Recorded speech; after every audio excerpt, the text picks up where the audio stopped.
Tuh lihat aja ini begini. Oh ini air panasnya Pak. Ini dari atas langsung air panas. Ya. Ini air panas.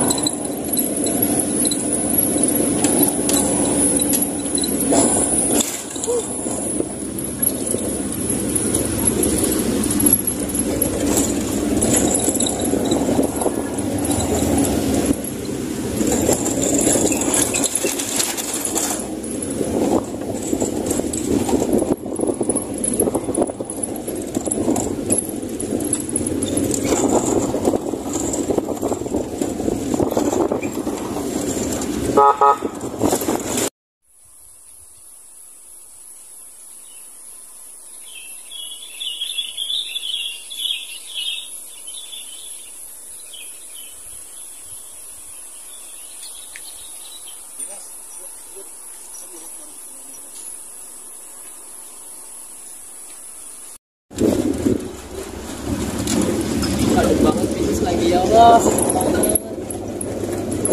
Pancar doang ada pancar bang.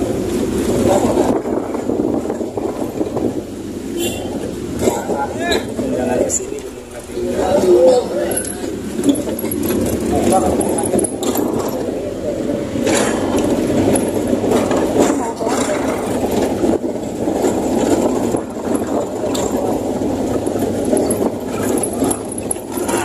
Ada apa?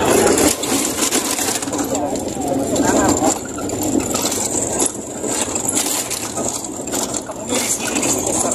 Oh. Nah, di sini nih. Mister lagi ada lagi.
Sumpah enak banget di sini.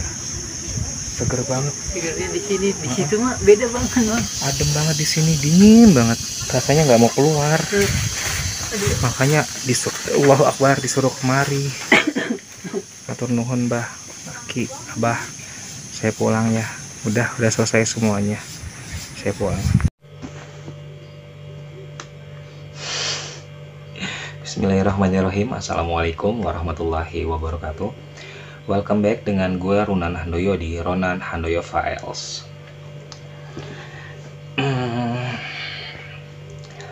Udah lama nih, udah hampir 20 hari lebih gue nggak upload video. Terakhir itu yang Gunung Pancar, makam Mbah Putih. Gue juga akan melanjutkan cerita ini sebab kemarin hanya sepintas saja. Kembali lagi gue akan menyambung pengalaman gue ketika ke Gunung Pancar, Sentul, Bogor. Di sana itu ada sekitar berapa makam yang gue kunjungi. Sebab ketika gue mendapat pendengaran, kamu harus kesini, membawa 7 kuntum bunga melati, datang ke makam saya sebagai pengganti gitu kan, pengganti atas ketemunya dan selamatnya si om yang hilang di gunung. Di makam pertama, gue tuh udah bawain aja kali ya, nggak usah banyak ini gitu ya. Di makam pertama itu sekitar ketinggian tinggi gunung ini 805 meter. Di makam pertama itu sekitar berapa ratus meter, gue lupa deh, sekitar 200 meteran kali ya, 200 atau 300 meteran gitu dari bawah. Itu ada 2 makam yang gue nggak lupa gue nama makamnya siapa, yang gue ingat ada balung-balungnya gitu. Di situ gue merasakan kok ini makam bukan makam orang gitu ya. Maksudnya yang ada di dalam makam ini sepertinya bukan tubuh manusia, tapi kayak suatu hal yang lain. Hal yang lain ya, bukan tubuh manusia tapi hal yang lain. Oke, si AA yang mimpin doa, berdoa di situ. Tiba-tiba gak lama kemudian yang lain, si Asep, si AA, si Mas lagi fokus berdoa, udah plus merem juga karena ngantuk kecapean. Mereka berdua. Gue antara sadar dan gak sadar, di sela-sela doa gue ngeliat di batu nisan yang ini kan makamnya begini nih, makam satu, makam dua. Di makam yang kedua hampir berdempetan makamnya. Di makam yang kedua, dari batu nisan di sebelah kepalanya itu keluar seperti asap putih. Asap putih yang memang apa sih, yang kayak air tuh mancur gitu loh, ser terus gitu, terus-terusan, tapi tipis. Gue kaget dong, itu apaan gitu kan. Si AA Ustadz nengok, dia berdoa lagi. Selesai, nggak lama kemudian si Asep nanya, ngeliat apa tadi bang?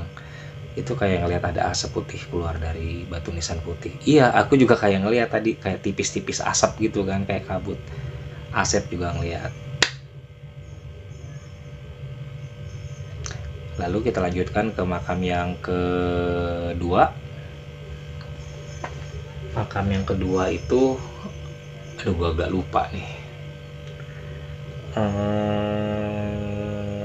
2, 3. Oh, makam yang kedua itu ya ini makam siapa gitu. Pokoknya makamnya terpisah, adanya di atasnya, di puncaknya gitu ya. Adanya di puncaknya.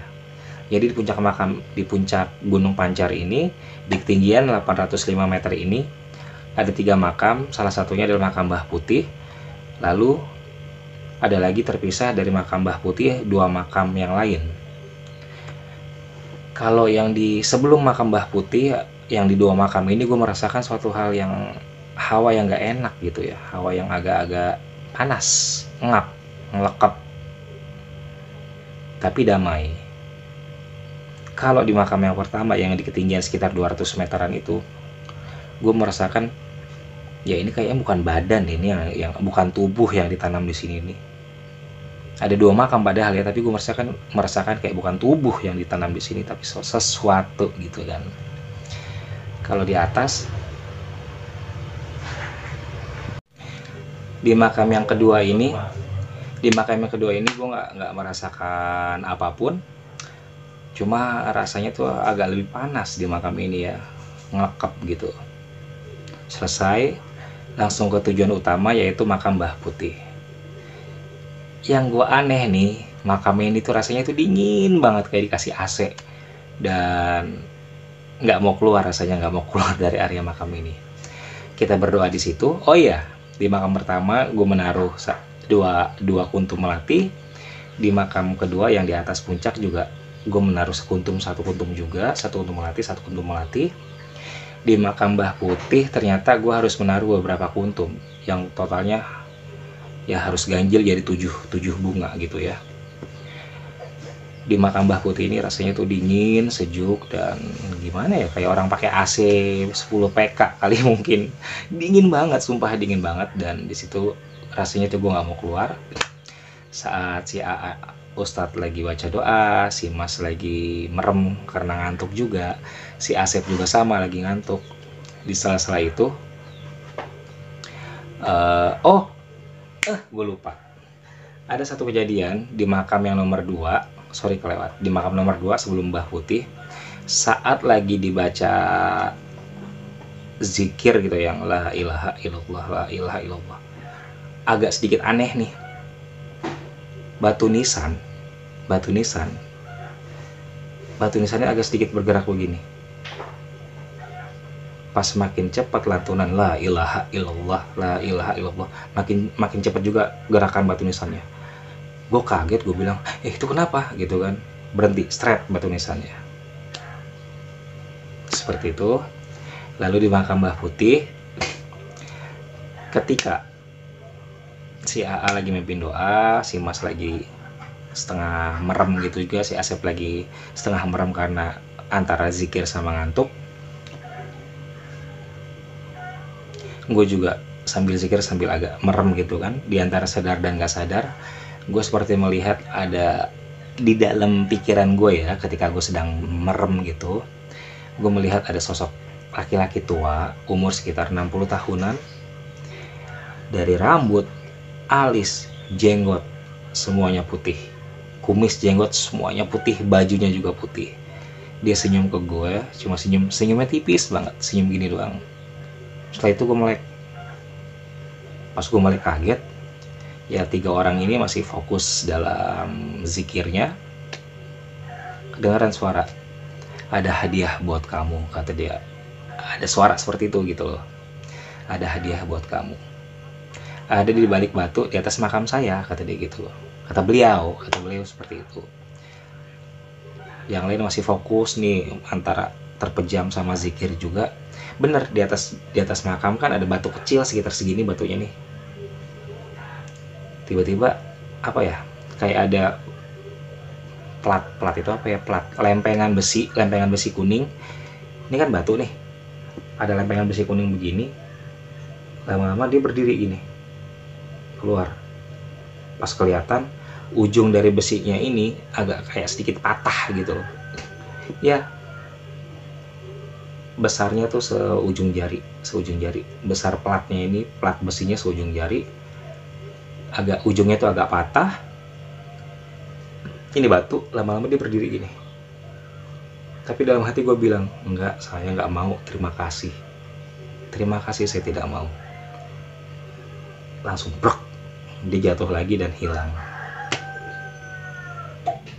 Nah, setelah besi itu hilang, entah kenapa tiba-tiba gue menoleh ke arah kanan. Kan makamnya ini setengah ya, dikelilingi oleh pagar bambu, apa sih, bilik bambu, setengah bilik gitu ya. Di atas tuh ada penutupnya lagi. Di antara penutup ini gue melihat kayak ada sosok bayi gitu ya, anak kecil lah, kayak bayi umur setahunan mungkin atau 6 bulan gitu, nempel di atas bilik. Putih semua, putih, kupingnya lancip, kayak pakai popok gitu, pakai cawet gitu ya. Dia ngeliat ke arah gue, matanya tuh agak sedikit belok begini, matanya tuh bulet belok, nyengir ke gue. Pas nyengir taring semua, tapi nggak jahat. Gue nengok begini, apaan tuh gitu kan, ngapain lo, apaan gitu. Dia cuma nyengir lagi, setelah itu hilang. Ya, jadi itu pengalaman gue ketika gue ke Gunung Pancar Bogor, di Sentul, nggak jauh dari Jangkalen 1, berkunjung ke makam Mbah Putih. Kejadian-kejadian ini gue rangkum ya di makam yang pertama, di ketinggian hampir 200 meteran. Yang gue rasa sih makam ini bukan tubuh yang ditanam, tapi sesuatu hal yang lain. Gue gak mau nyebut, ntar rame lagi ya. Ada asap putih mengepul dari batu nisannya. Di makam yang kedua, di puncak gunungnya, ketinggian 805 meter. Di makam yang kedua itu, ketika kita zikir dibacakan, batu nisannya bergoyang pelan lalu bergoyang agak lebih keras. Di makam Mbah Putihnya sendiri gue mau dikasih hadiah berupa plat besi kuning, tapi gue menolak. Lalu ada sosoknya itu anak-anak kayak bayi sih, gue bilangnya sih malah bayi ya, orang kecil banget sih. Ini cuma segini lah, ukurannya cuma sekitar segini nih. Kayak bayi, gimana sih kayak bayi gitu. Kupingnya lancip, warnanya putih susu, matanya bulet, tangannya kecil, giginya bercaring, nggak tahu itu apa. Ya, setelah itu kita turun, alhamdulillah semuanya lancar. Lalu minggu depannya kita kembali lagi di hari Jumat untuk menuntaskan nazar, yaitu selamatan syukuran dengan anak yatim. Ya, jadi itu kelanjutan dari kisah gue ke Gunung Pancar di Sentul Bogor bersama si Mas Asep dan AA untuk mencari om yang hilang, bukan hilang sih, tersesat, intinya tersesat di Gunung Pancar, diputar-putar. Jadi kita juga harus, dimanapun kita berada, kita harus jaga sikap ya, jaga sikap, jaga adab, dan jaga tradisi. Nggak boleh jumawa, nggak boleh, ya intinya sih harus tetap mawas diri dan menjaga tradisi juga. Di setiap gunung pasti adalah hal-hal yang berbau mistisnya ya. Terima kasih buat si AA, gue lupa nanya namanya lagi ya. Terima kasih buat si Mas, buat Asep, terima kasih buat Mbak Jeki Ayu, untuk Om Fred, semoga selalu sehat. Terima kasih juga untuk kalian semua yang tetap mendukung gue, tetap setia. Jangan lupa di, ya ngemis deh, jangan lupa di komen, di like. Terima kasih, gue Runan Handoyo, selalu sehat untuk kalian semua. Oh, terima kasih juga untuk Mbak Wi, untuk Nining, untuk Rumah Kue Akila, Juragan Kue Kota Lampung, untuk Teh Dini yang ada di Taiwan, Teh Cindy Salim yang sekarang lagi di Indonesia sampai tanggal 9, dan tanggal 9 nanti kembali ke Texas. Terima kasih juga untuk siapa lagi nih, banyak banget yang harus gue sebut. Mbak Jeki udah, Teh Dini udah, Rumah Kue Akila udah, Mbak Wi udah, Nining udah, si Mas udah. Buat semuanya aja deh yang tetap setia dengan gue, dengan saya. Terima kasih. Wassalamualaikum warahmatullahi wabarakatuh. Adios amigos. Bye.